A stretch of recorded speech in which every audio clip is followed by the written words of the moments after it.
To start right now and just kind of take a view of the room.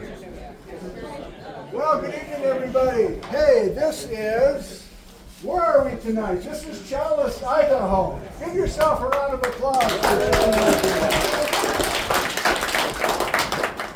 Thank you for coming. Some of you were with us this morning. Shawn, Willsey, and I were up at, where were we? Long Gulch. We were Long Gulch making a video this afternoon, and this morning, some of you, can you raise your hand if you were with us this morning up at Stanley? Yeah, maybe a little more than half of you. So that means a little less than half of you, but a considerable number of you are brand new to us. And if we haven't gotten a chance to visit, Shawn and I, visiting with some of you individually, we would love to do that before we say goodbye here tonight. But this is a format that I tried to start doing with my YouTube channel a few years ago, right after the pandemic. I thought, boy, it would just be fun if I could just announce a place and a time and just make it free and open to anybody who wants to come and just see if anybody wants to show up. So I was doing those mainly in Washington, and I did a number of them in a row, and I was fumbling and trying to film and live stream at the same time out in the middle of nowhere, and it was just too much, so I just kind of gave up. But I enjoyed this morning so much, and I'm sure that I will enjoy this evening, that I think when I get back to Washington, I need to do more of this, because can you feel it? There's just a nice energy here. Bravo, Many bravo. of us, yes. Yeah. You gotta love it. Most of us don't know each other, but it's kind of a unique thing where you're together with people, you're total strangers, but you have this geology thing in common. And you watch Shawn's channel regularly, especially you Idahoans, and some of you watch my stuff up in the Pacific Northwest, specifically Washington. So the format tonight is totally loose. I'm starting and just saying a couple quick things. Shawn, this is a home game for Shawn. He knows a lot about Idaho geology. He has books and other things and teaching things, and he's taught Idaho geology for many, many years. So I think I'll just get us going briefly. We'll turn it over to Shawn. Then maybe we'll come back for me for a second. But I'm thinking in 15 or 20 minutes, Shawn, we'll just open it up to everybody, and we'll just do a live Q&A thing. We'll talk about what you want to talk about. Hopefully geology, but I guess if you want to get into other stuff, we can do that too. Tourism or anything else, fly fishing, I don't know. This guy knows a lot, and many of you have lived your whole lives in Idaho, and you have a lot of things to offer as well. So I hope you feel comfortable here, and I hope you feel comfortable enough to reach out to some people out next to you that you're sitting next to after our little session. We just continue the party afterwards. Okay, what am I going to say? I'm going to say that I went to graduate school in Pocatello, and that's where I met my wife Liz, and her parents are still in Pocatello, so we go back to Pocatello regularly. So I do feel a connection to this state from those 3 years when I was doing graduate level work, and I learned a lot, and I was taught about the Challis Arc. The Challis volcanic arc, and that was stamped in my memory. I probably still have my notebooks. I was in charge of the geology club in 1988, and we had t-shirts. I don't think I have one anymore. We had a corny phrase like famous volcanoes grow famous potatoes or something. I'm barking. But the point is, we had a block diagram. We had a diagram of a line of stratovolcanoes through here, and we called it the Challis Arc, the Challis volcanic arc. Now, why am I belaboring that? The Challis Arc has been totally rewritten in the last generation.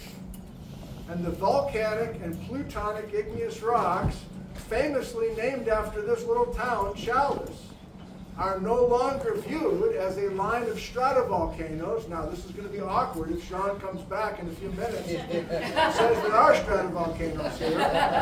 But as I've been learning over the last couple of years, the Challis igneous rocks are bimodal. There's a collection of basaltic, very effusive, very runny, Hawaiian-like lavas, And more famously, there's very sticky rhyolitic explosions to the point where we actually have calderas mapped out and big explosive volcanic deposits. So bimodal, two different types, nothing in the middle. So I need to find those t-shirts and burn them if they still exist, because these beautiful stratovolcanoes in a line through this Challis, Idaho area is no longer the way we view things, but we did a generation ago. My final comment is, it's 2025. What will they be thinking in 2075? And will they be laughing at us, Saber? Will they be laughing at us, saying those guys thought it was bimodal and thought there were supervolcanoes here? That's clearly wrong because of all these new things we discovered in the 2040s. That's for down the road. For now, you know that's how science works. We do the best we can with the current available data.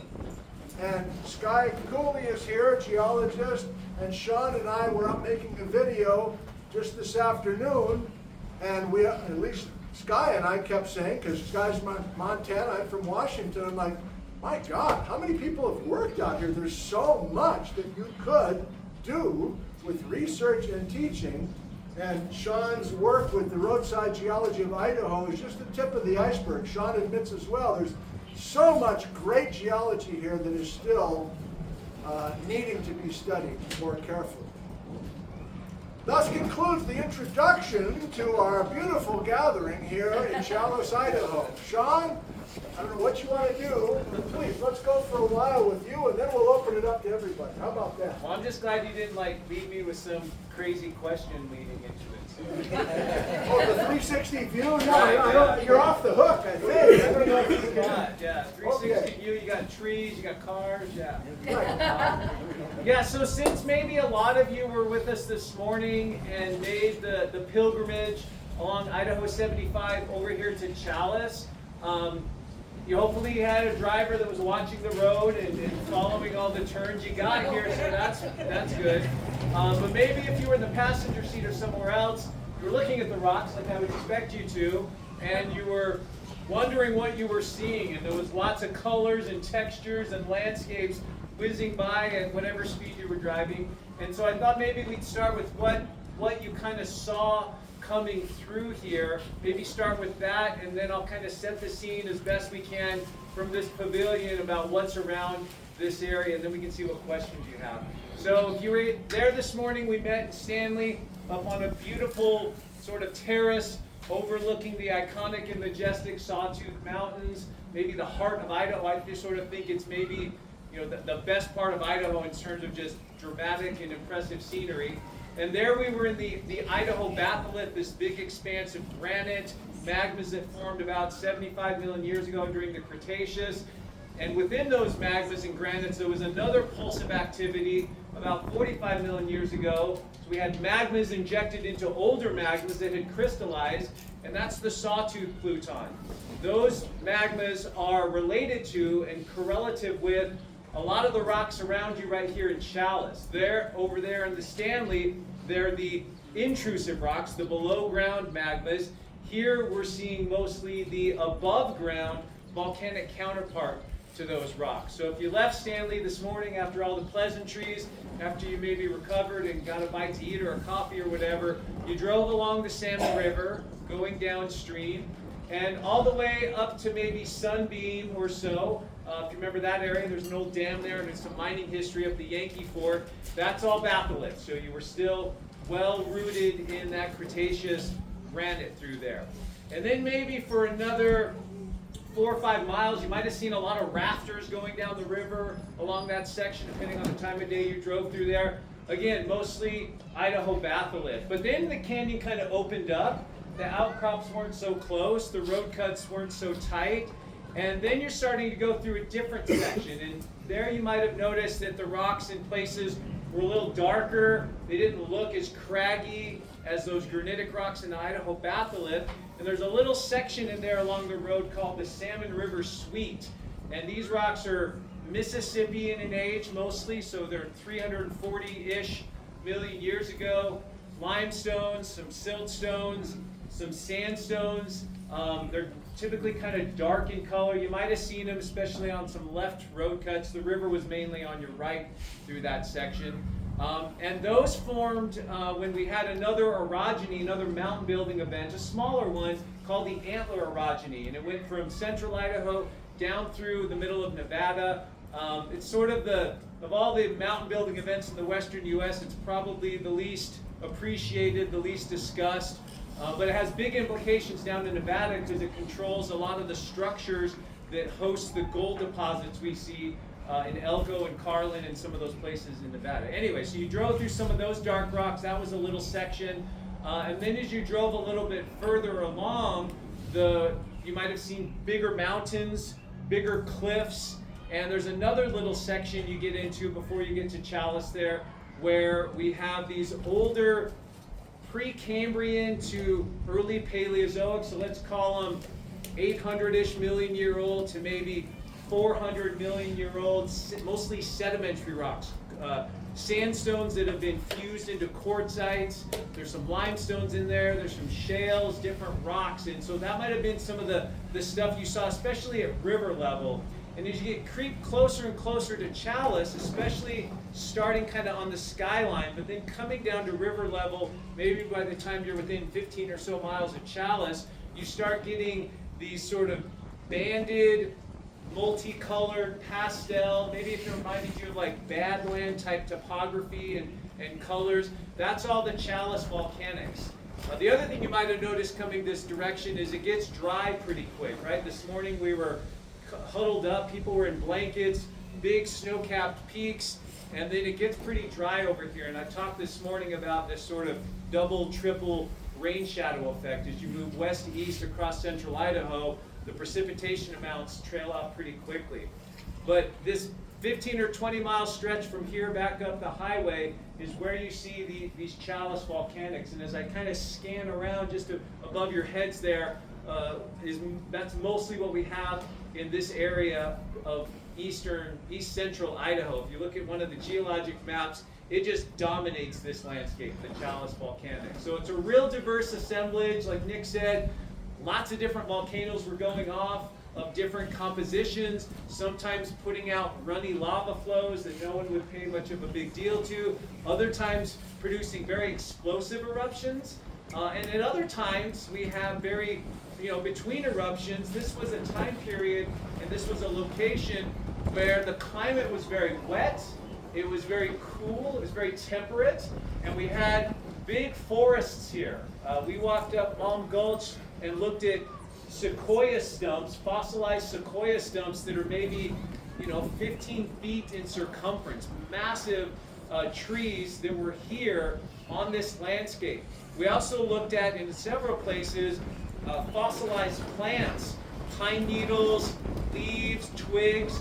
So what we have now is this kind of sagebrush desert, but 50 million years ago, this might have looked a lot like the Northern California coast in terms of the ecosystem, the plant life that was existing at that time. So this Eocene is not just crazy because of the volcanoes and we don't understand the tectonics well, but even the landscape and the ecosystem and the climate were really different than what we have today. Interestingly enough, Idaho is pretty much latitude-wise where it is today, so it's not like we were further south or further north. It's pretty much where it is today, 50 or so million years ago.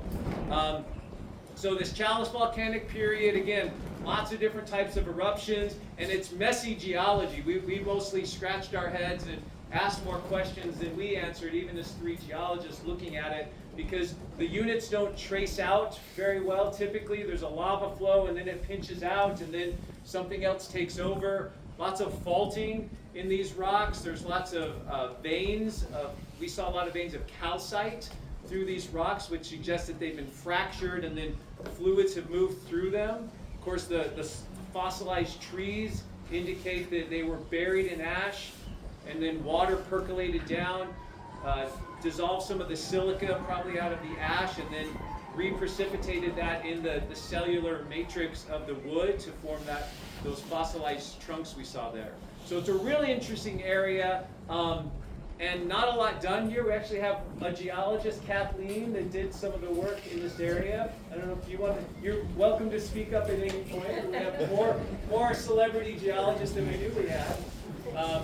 And then I guess the last thing I'll say, just kind of wrap this up and we can turn into questions, is we've come east, we're out of the batholith, Challis volcanics are the story here, but the other big story, as I look past some of you looking down this way to the southeast, are some big mountains, and we can see some snow up on those peaks there. That's the northern extent of the Lost River Range, and the Lost River Range has the highest point in Idaho, Bora Peak, well over 12,000